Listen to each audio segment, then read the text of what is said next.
নমস্কার, আপনারা দেখছেন আধ্যাত্মিক ভারত। ভারত পৃথিবীর শান্তির কথা বলে।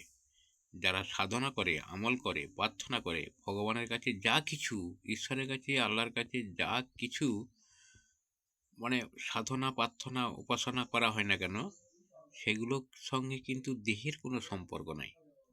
সাধনা, আমল এইগুলো সবই সম্পর্ক হচ্ছে মনের সঙ্গে। মানে আমরা বাহ্যিক এই যে দেহ, এই দেহের সঙ্গে আমাদের যা কিছু, দেহের জন্য যা পাওয়া, দেহের সুখের জন্য যা কিছু করি, এটা কিন্তু সবার আগে আমাদের মন এটাকে চাই।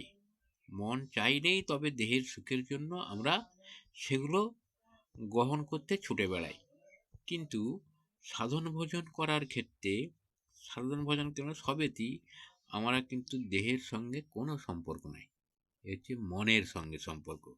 তাই মনকে নিয়ন্ত্রণ করে, মনকে স্থির করে তবেই তুমি ঈশ্বর সাধনা বা আমল করতে পারবে। ধন্যবাদ। আজ এই পর্যন্ত। সবাই সুস্থ থাকবেন, ভালো থাকবেন। আধ্যাত্মিক ভারত, ভারত পৃথিবীর শান্তির কথা বলে।